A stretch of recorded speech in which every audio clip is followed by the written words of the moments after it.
विद्यार्थी मित्रांनो, आज आपण इयत्ता 11वी इंग्रजीमधील द स्वर या कवितेवर आधारित आईस ब्रेकर्स ॲक्टिव्हिटीजचा अभ्यास करूया. तुमच्या टेक्स्टबुकमधील पेज नंबर पहा 71.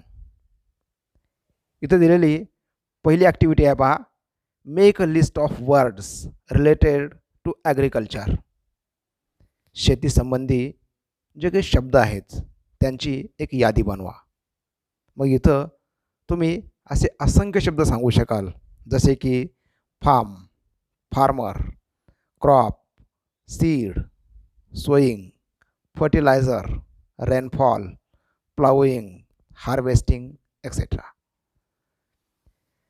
यानंतर पुढची ॲक्टिव्हिटी पहा, discuss the activities carried out by a farmer. A farmer do a lot of activities in the field. Now prepare a list of activities. इथं पहा, one activity is given to us, plowing.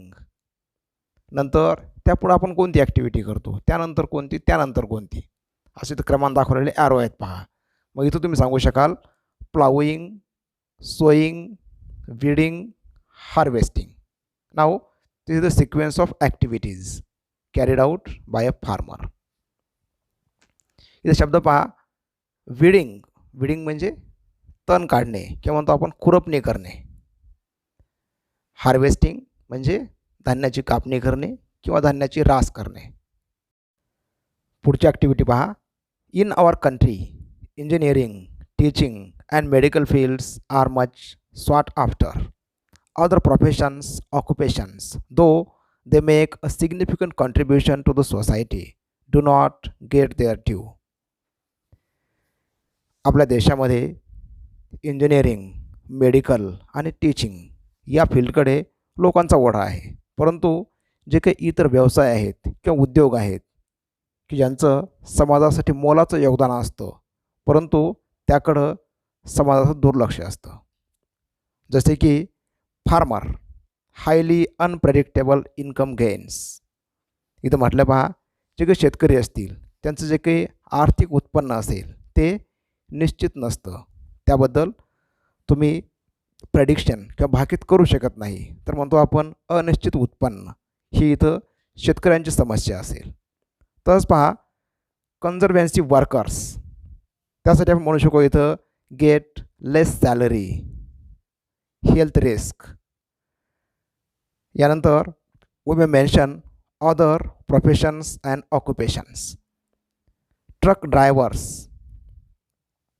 Face risk of accident, low income. Farm labourers, not fixed working hours. Lawyers, no guarantee of income. Now in this way we may mention some professions or occupations and problems. शेवटची activity पहा, agriculture is the backbone of the Indian economy.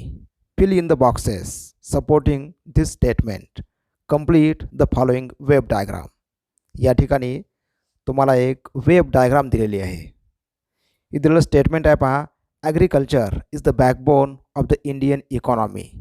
शेती किंवा कृषी हा भारतीय अर्थव्यवस्थेचा कणा आहे. हे स्टेटमेंट तुम्ही काय करा म्हटलं इथं पहा, right some points supporting this statement. आणि हे स्टेटमेंट किंवा यासाठी सपोर्ट करणारे काही वाक्य किंवा काही पॉईंट्स तुम्ही इथं मेन्शन करा. Complete the given web diagram. डायग्रामचं पहा title, agriculture the backbone of India. Now one point is given to us. तो पहिला पॉईंट दिलेला आहे पहा इथं, a large part of Indian population is involved in agriculture. इथं आपण इतर पॉईंट्स मेन्शन करू शकतो, जसे की 50% population is involved in agriculture. Agriculture is the source of livelihood in rural areas. India is the largest producer of pulses, rice, wheat, etc. In this way, in these icebreakers activities, we saw general information about the field of agriculture. The स्वर ही कविता एका वृद्ध शेतकऱ्याविषयी लिहिलेली आहे की जो आपल्या जमिनीमध्ये बियाची पेरणी करत आहे. व्हिक्टर ह्युगो या फ्रेंच कवीने ही कविता फ्रेंच भाषेत लिहिली आहे.